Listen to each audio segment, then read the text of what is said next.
नमस्कार मित्रांनो, आज आपण पाहणार आहोत महाराष्ट्र सेट या परीक्षेमध्ये अध्यापन अभियोग्यता अर्थात टीचिंग ॲप्टिट्यूड या घटकावर मागील काही वर्षात विचारले गेलेले सेट परीक्षेमधील प्रश्न, प्रिव्हियस इयर क्वेश्चन्स. तर सुरुवात करूया आपण. प्रश्न क्रमांक 1. 2013 मधील सेट परीक्षेमधील टीचिंग ॲप्टिट्यूड या घटकावरील प्रश्न आहे. प्रश्न पहिला, शिक्षकाची प्रमुख भूमिका. आता हा प्रश्न शिक्षकाच्या भूमिकेवरती विचारलेला आहे. खाली 4 पर्याय दिलेले आहेत. पैकी सर्वात योग्य किंवा अचूक पर्याय आपल्याला शोधायचा आहे. पर्याय क्रमांक 1, विद्यार्थ्यांना अद्ययावत ज्ञान पुरवणे. पर्याय क्रमांक 2, विद्यार्थ्यांना अचूक ज्ञान पुरवणे. पर्याय क्रमांक 3, विद्यार्थ्यांना ज्ञानप्राप्ती व ज्ञानाची पुनर्रचना यात सहाय्य देणे. पर्याय क्रमांक 4, विद्यार्थ्यांना दिलेले ज्ञान दीर्घकाळ स्मरणात ठेवण्यात सहाय्य करणे. आता शिक्षकाची प्रमुख भूमिका कोणती आहे? पर्याय क्रमांक 3, विद्यार्थ्यांना ज्ञानप्राप्ती व ज्ञानाची पुनर्रचना यात सहाय्य देणे. जर आपण मागील राष्ट्रीय अभ्यासक्रम आराखडा जर पाहिला तर त्यामध्ये त्यांनी स्पष्ट केलेलं आहे की विद्यार्थी हा स्वतःच्या ज्ञानाची रचना स्वतः करतो असे सांगितलेले आहे. म्हणजेच ज्ञानरचनावादी संकल्पनेचा स्वीकार यामध्ये त्यांनी केलेला आहे. त्यामुळे शिक्षकाची भूमिका ही विद्यार्थ्यांना ज्ञानाची रचना करताना सहाय्य करणे अशी झालेली आहे. म्हणून पर्याय क्रमांक 3 हे याचं योग्य उत्तर आहे. पुढील प्रश्न पाहूया. प्रश्न क्रमांक 2, अध्ययनावर सर्वाधिक परिणाम करणारे अध्ययनकर्त्याची वैशिष्ट्ये. पर्याय क्रमांक 1, सामाजिक आणि आर्थिक पार्श्वभूमी. पर्याय क्रमांक 2, बुद्धिमत्ता आणि अभ्यास सवयी. पर्याय क्रमांक 3, अभिक्षमता आणि प्रेरणा. आणि पर्याय क्रमांक 4, वय आणि आरोग्य. तर अध्ययनावर सर्वाधिक परिणाम करणारी गोष्ट कोणती आहे? पर्याय क्रमांक 3, पर्याय क्रमांक सी, अभिक्षमता आणि प्रेरणा. कारण अध्ययनासाठी सर्वात महत्त्वाची वैशिष्ट्य म्हणजे त्या विद्यार्थ्याची प्रेरणा आवश्यक असते. पर्याय क्रमांक 3. पुढील प्रश्न.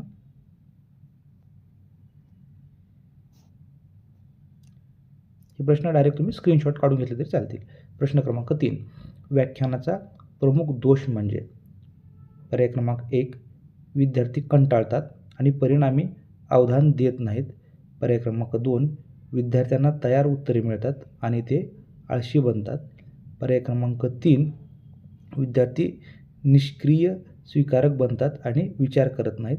पर्याय क्रमांक 4, विद्यार्थी टिपणे घेण्यात गुंततात आणि थकून जातात. तर याचं उत्तर पर्याय क्रमांक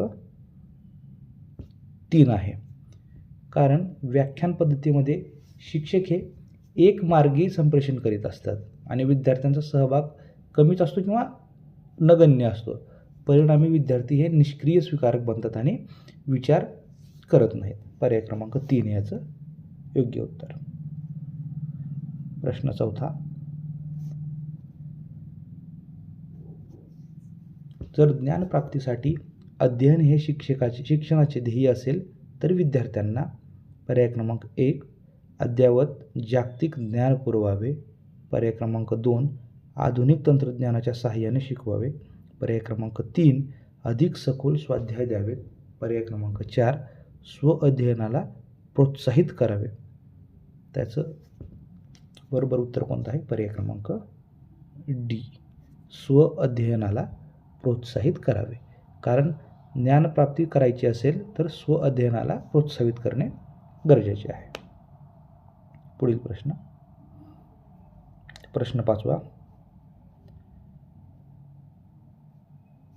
कोणत्या प्रयत्नाने विद्यार्थ्यांच्या ग्रंथालय वापराला चालना मिळेल? आता विद्यार्थ्याला ग्रंथालय वाचनात चालना देण्यासाठी काय करायला लागेल याचा हा प्रश्न आहे. पर्याय 4 आहेत. पर्याय क्रमांक 1, वाचन कौशल्य व अभिरुचीचा विकास. पर्याय क्रमांक 2, नवी पुस्तके व नियतकालिके यांचे आकर्षक प्रदर्शन. पर्याय क्रमांक 3, शिक्षकांनी दिलेले वाचन स्वाध्याय. पर्याय क्रमांक 4, ग्रंथालय समितीवर विद्यार्थी प्रतिनिधींची नियुक्ती. आता याचा योग्य पर्याय आहे पर्याय क्रमांक 1 किंवा पर्याय क्रमांक ए. जर विद्यार्थ्यांच्या मनात पुस्तक वाचण्याविषयी जर इंटरेस्ट तयार झाला तरच विद्यार्थी ग्रंथालयात पुस्तके घेतील. म्हणजेच त्यांच्या मनात आवड निर्माण केली तरच ते ग्रंथालयाकडे वळतील. त्यामुळे पर्याय क्रमांक 1, वाचन कौशल्य व अभिरुचीचा विकास करणे. पुढील प्रश्न. प्रश्न क्रमांक 6.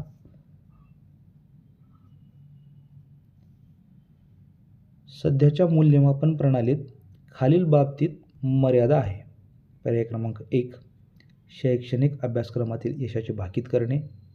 पर्याय क्रमांक 2, जीवन व व्यवसायातील यशाचे भाकीत करणे. पर्याय क्रमांक 3, कौशल्य विकासाचे मापन करणे.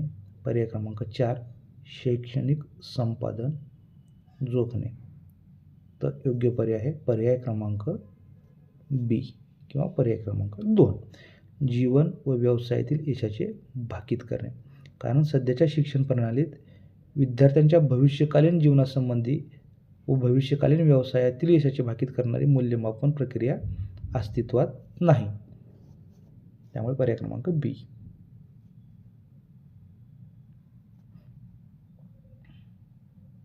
आता हे मागील 6 प्रश्नाची उत्तरे आहेत.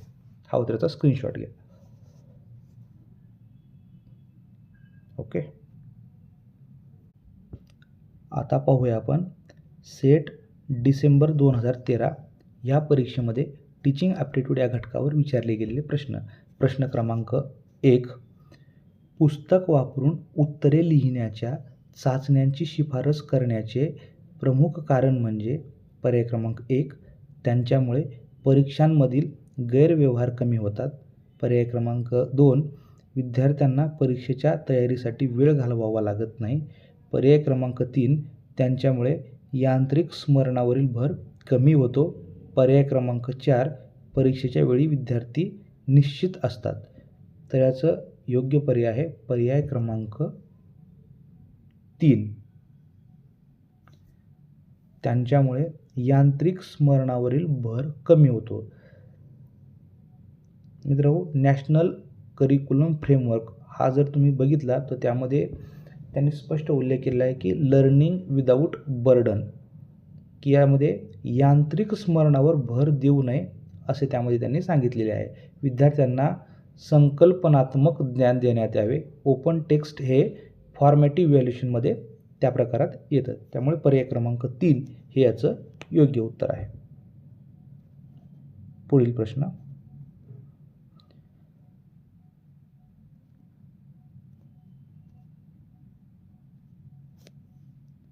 अध्यापनात आंतरजालाचा सर्वोत्तम उपयोग कोणता? पर्याय क्रमांक 1, दृकश्राव्य माध्यमातून आशय सादर करण्यासाठी. पर्याय क्रमांक 2, अत्याधुनिक माहिती पुरविण्यासाठी. पर्याय क्रमांक 3, शिक्षकाचा वेळ व श्रम वाचवण्यासाठी. आणि पर्याय क्रमांक 4, अध्ययन आंतरक्रियात्मक करण्यासाठी. त्याचं उत्तर आहे पर्याय क्रमांक 2. इंटरनेटचा वापर आपण अत्याधुनिक माहिती मिळवण्यासाठी करत असतो. पाठ्यघटकाशी संबंधित नवीन माहिती सांगण्यासाठी इंटरनेटचा वापर उत्तम प्रकारे होऊ शकतो. त्यामुळे पर्याय क्रमांक 2. पुढील प्रश्न,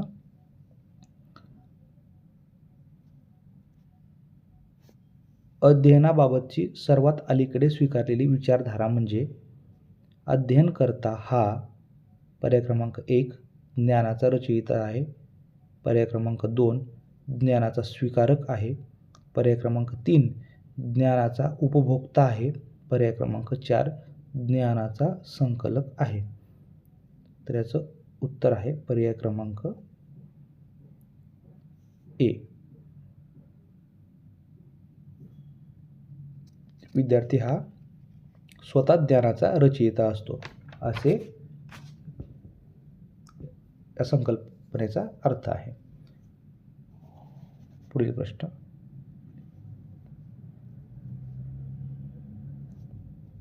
प्रश्न क्रमांक 4, अभ्यासक्रमात प्रात्यक्षिक कार्य समाविष्ट करण्याचा प्रमुख हेतू म्हणजे. पर्याय क्रमांक 1, सैद्धांतिक भागावरील अतिरिक्त भर कमी करणे. पर्याय क्रमांक 2, विद्यार्थ्यांच्या विविध कौशल्यांचा विकास करणे. पर्याय क्रमांक 3, विद्यार्थ्यांना परीक्षेत अधिक गुण मिळवण्यात मदत करणे. आणि पर्याय क्रमांक 4, विद्यार्थ्यांना वर्षभर गुंतवून ठेवणे. आता प्रात्यक्षिक कार्य समाविष्ट करण्याचा प्रमुख हेतू कोणता आहे हे आपल्याला शोधायचं आहे. त्याचं योग्य उत्तर असेल पर्याय क्रमांक 2, विद्यार्थ्यांच्या विविध कौशल्यांचा विकास करणे. प्रात्यक्षिकातून विद्यार्थ्यांच्या कौशल्याचा विकास होत असतो. विद्यार्थ्यांचा क्रियात्मक विकास करण्यासाठी प्रात्यक्षिकेही महत्त्वाची असतात. पुढील प्रश्न, आशय आकलनाचा सर्वोत्तम मार्ग म्हणजे? पर्याय क्रमांक 1 आशय पुन्हा पुन्हा वाचणे. पर्याय क्रमांक 2 आशयाचे प्रकट व नंतर मौन वाचन. पर्याय क्रमांक 3 स्मरणातून आशय लिहून काढणे. आणि पर्याय क्रमांक 4 आशयाचा यथायोग्य सारांश तयार करणे. तर योग्य पर्याय आहे पर्याय क्रमांक डी. आशयाचा यथायोग्य सारांश तयार करणे हे आशय आकलनाचा सर्वोत्तम मार्ग आहे. कारण आशयाचे आकलन झाल्याशिवाय यथायोग्य सारांश तयार करताच येणार नाही. पुढील प्रश्न, प्रश्न क्रमांक 6 खालीलपैकी कोणते उदाहरण आंतरिक प्रेरणेचे नाही? पर्याय क्रमांक 1 विशालला रसायनशास्त्रात अभिरुची नाही. पर्याय क्रमांक 2 सुनीताला तिच्या विषयातील नवोपक्रम जाणून घेण्याची उत्सुकता आहे. पर्याय क्रमांक 3 परीक्षेला बसण्यास पात्र व्हावे यासाठी रवी प्रकल्प पूर्ण करतो. पर्याय क्रमांक 4 विक्रीच्या व्यवसायात प्रवेश करण्याची इच्छा असल्यामुळे तृप्ता संप्रेषण विषयाची निवड करते. आता आंतरिक प्रेरणेचे उदाहरण नाही हा प्रश्न विचारला त्याने, त्यामुळे या घटकाकडे तुम्ही अधिक लक्ष द्या की आंतरिक प्रेरणेचे नाही उदाहरण हे सांगितलेलं आहे. बाकी 3 हे आंतरिक प्रेरणेचे उदाहरण आहेत, तर 1 याच्यामध्ये नाही आहे. तर यामध्ये हे नाही आहे. पर्याय क्रमांक 3 परीक्षेला बसण्यास पात्र व्हावे यासाठी रवी प्रकल्प पूर्ण करतो. म्हणजेच बाह्य प्रेरणेचे उदाहरण विचारण्यात आलेले आहेत. हे आंतरिक प्रेरणा ही व्यक्तीची स्वतःची प्रेरणा असते, तर बाह्य प्रेरणा ही इतर घटकाकडून मिळालेली प्रेरणा असते. त्यामुळे पर्याय क्रमांक 3 हे याचं उत्तर असेल. ह्या 6 प्रश्नांची हे उत्तरे आहेत. हवं तर याचा आपण स्क्रीनशॉट काढून घ्या. प्रश्न क्रमांक 1 अध्यापनाची पद्धती निवडताना खालीलपैकी कोणत्या गोष्टींचा विचार करण्याची गरज सर्वात कमी असते? आता हा प्रश्न लक्षात घ्या मित्रांनो की अध्यापनाची पद्धती निवडताना त्यांनी काय विचारलेले आहे, कोणत्या गोष्टीचा विचार करण्याची गरज सर्वात कमी असते हा प्रश्न विचारलेला आहे. पर्याय क्रमांक 1 शिकविल्या जाणाऱ्या आशयाचे स्वरूप. पर्याय क्रमांक 2 उपलब्ध साधन सामग्री. पर्याय क्रमांक 3 पाठ्यक्रमाची उद्दिष्टे. आणि पर्याय क्रमांक 4 विद्यार्थ्यांच्या आवडीनिवडी. तर याचं उत्तर असेल पर्याय क्रमांक 4 विद्यार्थ्यांच्या आवडीनिवडी. अध्यापनाच्या पद्धती या विद्यार्थ्यांच्या आवडीनिवडीवर निर्माण झालेल्या नसून त्या पाठ्यघटक व उद्दिष्टांवर आधारित निर्माण झाल्या आहेत. विद्यार्थ्यांच्या आवडीनिवडीचा विचार हा प्रत्यक्ष अध्यापनात उदाहरणे देताना केला जाऊ शकतो. त्यामुळे पर्याय क्रमांक 4 हे याचं योग्य उत्तर आहे. पुढील प्रश्न,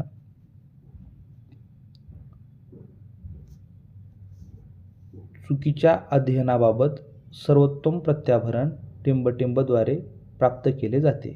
पर्याय क्रमांक 1 नैदानिक परीक्षण. पर्याय क्रमांक 2 साकारिक मूल्यमापन.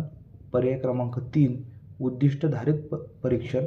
पर्याय क्रमांक 4 गुणात्मक मूल्यमापन.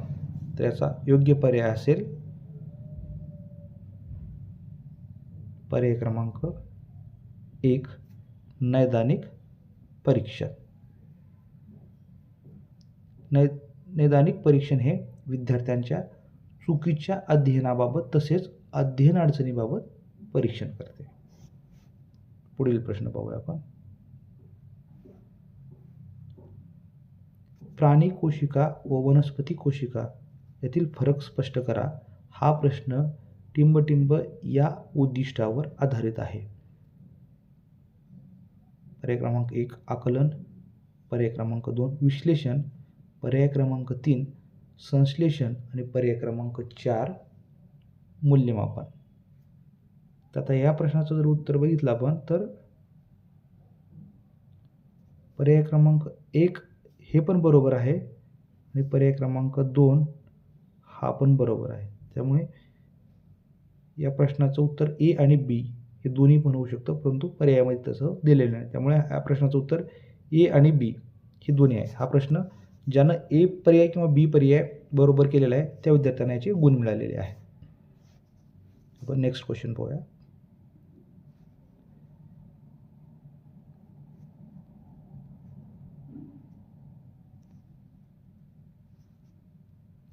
ज्या विद्यार्थ्यांना आपले विचार प्रभावीपणे व्यक्त करता येतात ते टिंबटिंब बुद्धिमत्ता दर्शवतात.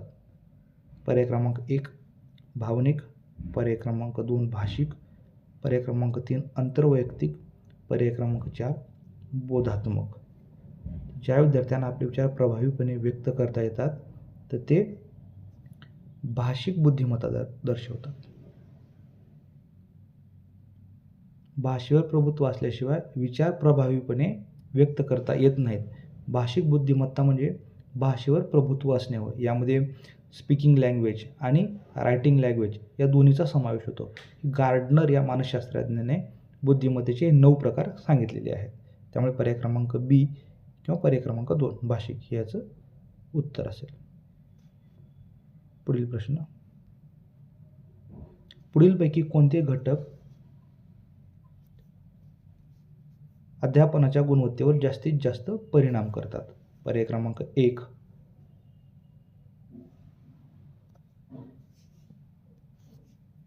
अध्ययनकर्त्याच्या क्षमता, शिक्षकांची संप्रेषण कौशल्य, अध्यापनाची पद्धत.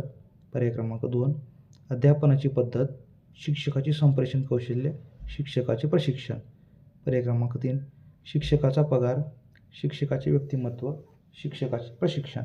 पर्याय क्रमांक 4 वर्ग वातावरण, दृकश्राव्य साधनांचा वापर, अध्ययनकर्त्यांची बुद्धिमत्ता. तर याचा क्रम काय असेल? अध्यापनाची पद्धत, शिक्षकांची संप्रेषण कौशल्य आणि शिक्षकाचे प्रशिक्षण हा त्याचा क्रम असेल. त्यामुळे पर्याय क्रमांक 2 याचं उत्तर असेल. पुढील प्रश्न,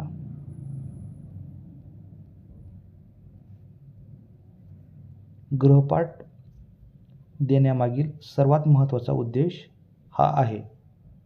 पर्याय क्रमांक 1 विद्यार्थ्यांना चांगल्या प्रकारे कार्यरत ठेवणे, पर्याय क्रमांक 2 विद्यार्थ्यांना कष्ट करण्याची सवय लावणे, पर्याय क्रमांक 3 शिक्षकांना विद्यार्थ्याच्या अध्ययनाबाबत प्रत्याभरण देणे आणि पर्याय क्रमांक 4 आशयाची चांगली धारणा होण्यास मदत होणे.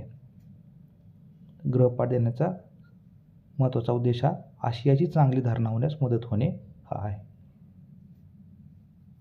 वर्गात अध्यापन झालेला आशय चांगल्या प्रकारे समजावावा आणि त्या आशयाची धारणा चांगली व्हावी म्हणून गृहपाठ दिला जातो.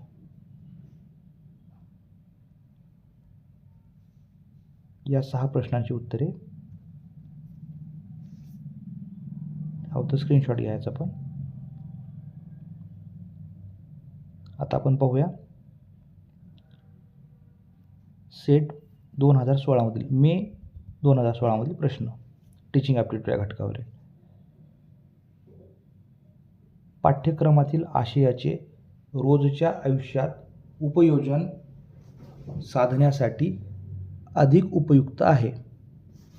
पर्याय क्रमांक 1 दिग्दर्शन पद्धत, पर्याय क्रमांक 2 प्रकल्प पद्धत, पर्याय क्रमांक 3 क्षेत्रभेट पद्धत आणि पर्याय क्रमांक 4 पृच्छा पद्धत. तर याचं उत्तर आहे पर्याय क्रमांक बी प्रकल्प पद्धत. तर दिग्दर्शन पद्धत म्हणजे काय? प्रयोगाद्वारे विज्ञान विषय शिकवण्यासाठी या पद्धतीचा वापर केला जातो दिग्दर्शन पद्धतीमध्ये. त्याच्यानंतर प्रकल्प पद्धतीमध्ये काय? शिक्षकाच्या मार्गदर्शनानुसार विद्यार्थी सांघिकपणे एखादी समस्या सोडवण्यासाठी कृतिशील प्रयत्न करतात. त्यानंतर आहे क्षेत्रभेट पद्धत. तर क्षेत्रभेट पद्धतीमध्ये काय असतं? उदाहरणार्थ गावातील आठवडा बाजाराला प्रत्यक्ष भेट देऊन तेथील सर्व प्रकारची माहिती घेणे म्हणजेच काय? क्षेत्रभेट पद्धत आहे. आणि पृच्छा पद्धत यामध्ये शिक्षकाकडून विविध प्रकारचे प्रश्न विद्यार्थ्यांना विचारण्यात येतात व त्यातून ज्ञान निर्मिती केली जाते. त्यामुळे पर्याय क्रमांक बी हा प्रकल्प पद्धत याचं योग्य पर्याय असेल. पुढील प्रश्न पाहूया आपण. विद्यार्थ्यांच्या प्रगतीची देखरेख करून त्या आधारे अध्यापनात बदल करण्यासाठी टिंबटिंब ही सर्वोत्कृष्ट पद्धत आहे. पर्याय क्रमांक 1 आकारिक मूल्यमापन, पर्याय क्रमांक 2 साकारिक मूल्यमापन, पर्याय क्रमांक 3 गुणात्मक मूल्यमापन, पर्याय क्रमांक 4 उद्दिष्टाधारित मूल्यमापन. तर याचं उत्तर असेल पर्याय क्रमांक 1 आकारिक मूल्यमापन. आता गुणात्मक मूल्यमापनामध्ये काय येतं, ज्या मूल्यमापनातून विद्यार्थ्यांच्या गुणांचे मूल्यमापन केले जाते आणि गुणात्मक श्रेय देऊन प्रत्याभरण दिले जाते त्यास आपण गुणात्मक मूल्यमापन म्हणतो. त्या मूल्यमापनात संख्यांचा वापर केला जात नाही. दुसरं आहे उद्दिष्टाधारित मूल्यमापन. आता उद्दिष्टाधारित मूल्यमापनमध्ये काय असतं, एखाद्या घटकाचे अध्यापन करण्याअगोदर उद्दिष्ट निश्चित केले जाते व अध्यापन केल्यानंतर उद्दिष्ट साध्य झाले की नाही त्याची पडताळणी केली जाते, त्यास उद्दिष्टाधारित मूल्यमापन म्हणतात. म्हणजे आता इथं कोणतं येईल आपलं पर्याय क्रमांक 1 आकारिक मूल्यमापन हा त्याचा बरोबर पर्याय आहे. नेक्स्ट क्वेश्चन पाहू आपण.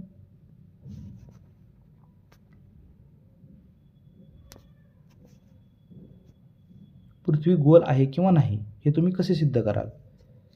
पर्याय क्रमांक 1 आकलन, पर्याय क्रमांक 2 मूल्यमापन, पर्याय क्रमांक 3 उपयोजन आणि पर्याय क्रमांक 4 संश्लेषण. तर याचं उत्तर असेल पर्याय क्रमांक 2 मूल्यमापन. आपण आताच मागे पाहिलेले आहे. पुढील प्रश्न, खालीलपैकी कोणती गोष्ट चांगल्या अध्यापनासाठी आवश्यक नाही? आता बघा काय विचारले, तरी चांगल्या अध्यापनासाठी आवश्यक नाही हे विचारले, म्हणजेच बाकीचे 3 आहेत त्या अध्यापनासाठी आवश्यक आहेत, एकच आहे ती अध्यापनासाठी नाही. पर्याय क्रमांक 1 मानवी संबंध विषयक कौशल्य, पर्याय क्रमांक 2 संप्रेषण कौशल्य, पर्याय क्रमांक 3 आकर्षक व्यक्तिमत्व, पर्याय क्रमांक 4 योग्य अध्यापन पद्धतीचे ज्ञान. तर त्या कोणती गोष्ट चांगल्या अध्यापनासाठी आवश्यक नाही? तर पर्याय क्रमांक 3 आकर्षक व्यक्तिमत्व. कारण अध्यापन करण्यासाठी आकर्षक व्यक्तिमत्व असावेच असे काही आवश्यक नाही. अगदी दुर्बल शरीर असणारे व्यक्ती देखील उत्कृष्ट पद्धतीनं अध्यापन किंवा टीचिंग करू शकतात. पुढील प्रश्न, विद्यार्थ्यांना मार्गदर्शन करण्याचा सर्वात महत्त्वाचा उद्देश टिंबटिंब हा आहे. पर्याय क्रमांक 1